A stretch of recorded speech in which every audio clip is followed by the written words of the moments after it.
Hello friends, ನಮಸ್ಕಾರ ಎಲ್ರಿಗೂ. Welcome to my cooking channel.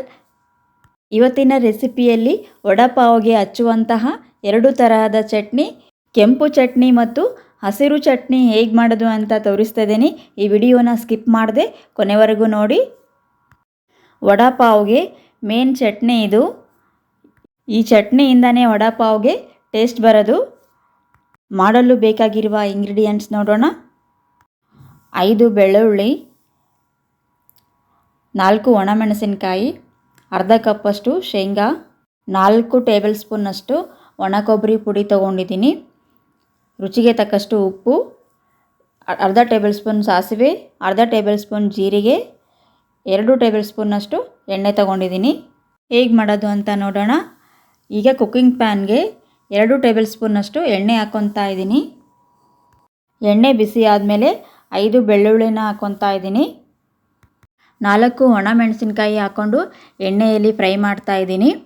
ಮೆಣಸಿನಕಾಯಿ ಖಾರವಾಗಿರೋದು ಮತ್ತು ಕಲರ್ ಚೆನ್ನಾಗಿ ಬರುವಂತಹದ್ದು ಯೂಸ್ ಮಾಡ್ಕೊಳ್ಳಿ. ಕೆಂಪಾಗಿ ನೋಡೋದಕ್ಕೂ ಚೆನ್ನಾಗಿರುತ್ತೆ ಮತ್ತು ತಿನ್ನೋದಕ್ಕೂ ಟೇಸ್ಟಿಯಾಗಿರುತ್ತೆ. ಸ್ವಲ್ಪ ಫ್ರೈ ಮಾಡಿಕೊಂಡ್ರೆ ಸಾಕು. ಈಗ ಫ್ರೈ ಆಗಿದೆ.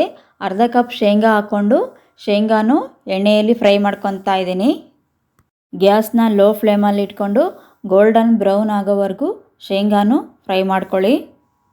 ಶೇಂಗಾ ಫ್ರೈ ಆದಮೇಲೆ 1 ಟೇಬಲ್ ಸ್ಪೂನ್ ಧನಿಯಾ ಪೌಡರ್ ಹಾಕ್ಕೊತಾ ಇದ್ದೀನಿ. ಇದು ಆಪ್ಷನಲ್, ಬೇಕಿದ್ದರೆ ಹಾಕ್ಕೊಳ್ಳಿ, ಇಲ್ಲಾಂದರೆ ಸ್ಕಿಪ್ ಮಾಡಿ.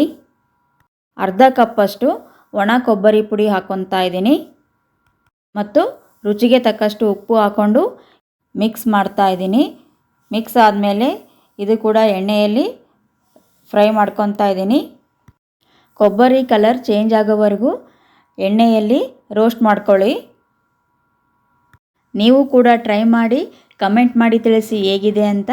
ಲೈಕ್ ಮಾಡಿ, ಶೇರ್ ಮಾಡಿ. ಹೊಸದಾಗಿ ನನ್ನ ಚಾನಲ್ ನೋಡ್ತಿದ್ರೆ ಸಬ್ಸ್ಕ್ರೈಬ್ ಮಾಡಿಕೊಂಡು ಬೆಲ್ ಐಕಾನ್ನ ಕ್ಲಿಕ್ ಮಾಡ್ಕೊಳ್ಳಿ. ಕೊಬ್ಬರಿ ಕಲರ್ ಚೇಂಜ್ ಆಗಿ ಚೆನ್ನಾಗಿ ರೋಸ್ಟ್ ಆಗಿದೆ. ತಟ್ಟೆಯೊಳಗೆ ತೆಗೆದು ತಣ್ಣಗಾಗಲು ಇಟ್ಕೊಂಡಿದ್ದೀನಿ. ಪೂರ್ತಿ ತಣ್ಣಗ ಆದಮೇಲೆ ಮಿಕ್ಸಿ ಜಾರ್ಗೆ ಹಾಕ್ಕೊತಾ ಇದ್ದೀನಿ. ನೀರು ಹಾಕ್ಕೊಳ್ಳದೆ ಡ್ರೈ ಆಗಿ ರುಬ್ಕೋಬೇಕು. ನೋಡಿ ಕಲರ್ ಎಷ್ಟು ಚೆನ್ನಾಗಿ ಬಂದಿದೆ ಅಂತ. ವಾವ್, ಸ್ಮೆಲ್ ಚೆನ್ನಾಗಿ ಬರ್ತಿದೆ. ಈ ಥರ ಇಷ್ಟು ಸಣ್ಣ ರುಬ್ಕೊಂಡ್ರೆ ಸಾಕು. ಈಗ ಕೆಂಪು ಚಟ್ನಿ ರೆಡಿಯಾಗಿದೆ. ಮತ್ತೊಂದು ಚಟ್ನಿ, ಹಸಿರು ಚಟ್ನಿ ಅಥವಾ ಪುದೀನ ಚಟ್ನಿ ಹೇಗೆ ಮಾಡೋದು ಅಂತ ನೋಡೋಣ. ಅರ್ಧ ಕಟ್ಟಷ್ಟು ಪುದೀನ ಎಲೆ ಬಿಡಿಸ್ಕೊಂಡು ಚೆನ್ನಾಗಿ ತೊಳೆದು ಇಟ್ಕೊಂಡಿದ್ದೀನಿ. ಫ್ರೆಶ್ ಪುದೀನ ತೊಗೊಂಡಿದ್ದೀನಿ. ಈಗ ಇಂಗ್ರೀಡಿಯೆಂಟ್ಸ್ ನೋಡೋಣ. ಅರ್ಧ ಟೇಬಲ್ ಸ್ಪೂನಷ್ಟು ಜೀರಿಗೆ, ಅರ್ಧ ಟೇಬಲ್ ಸ್ಪೂನ್ ಸಕ್ಕರೆ ತೊಗೊಂಡಿದ್ದೀನಿ, ಅರ್ಧ ನಿಂಬೆಹಣ್ಣು, 2 ಹಸಿಮೆಣಸಿನಕಾಯಿ, ಸ್ವಲ್ಪ ಕೊತ್ತಂಬರಿ ಸೊಪ್ಪು ತೊಳೆದಿಟ್ಕೊಂಡಿದ್ದೀನಿ, ಅರ್ಧ ಇಂಚಷ್ಟು ಹಸಿ ಶುಂಠಿ, 1 ಬೆಳ್ಳುಳ್ಳಿ ತೊಗೊಂಡಿದ್ದೀನಿ. ಮಿಕ್ಸಿ ಜಾರಿಗೆ 2 ಹಸಿಮೆಣಸಿನಕಾಯಿ, 1 ಬೆಳ್ಳುಳ್ಳಿ, ಅರ್ಧ ಇಂಚಷ್ಟು ಹಸಿ ಶುಂಠಿ ಹಾಕ್ಕೊತಾ ಇದ್ದೀನಿ, ಅರ್ಧ ಟೇಬಲ್ ಸ್ಪೂನಷ್ಟು ಜೀರಿಗೆ, ಸ್ವಲ್ಪ ಕೊತ್ತಂಬರಿ ಸೊಪ್ಪು ಹಾಕ್ಕೊತಾ ಇದ್ದೀನಿ, ಅರ್ಧ ಟೇಬಲ್ ಸ್ಪೂನಷ್ಟು ಸಕ್ಕರೆ ಹಾಕಿ ಫ್ರೆಶ್ ಪುದೀನ ಹಾಕ್ಕೊತಾ ಇದ್ದೀನಿ. ಇದಕ್ಕೆ ಅರ್ಧ ಟೇಬಲ್ ಸ್ಪೂನಷ್ಟು ನಿಂಬೆಹಣ್ಣಿನ ರಸ ಹಾಕ್ಕೊಂಡು ಸ್ವಲ್ಪ ನೀರು ಹಾಕಿ ರುಚಿಗೆ ತಕ್ಕಷ್ಟು ಉಪ್ಪು ಹಾಕ್ಕೊಂಡು ಸಣ್ಣ ರುಬ್ಕೊತಾ ಇದ್ದೀನಿ. ನೀರು ಪುದೀನಾಗೆ ಎಷ್ಟು ಬೇಕೋ ಅಷ್ಟು ನೋಡ್ಕೊಂಡು ಹಾಕ್ಕೊಳ್ಳಿ.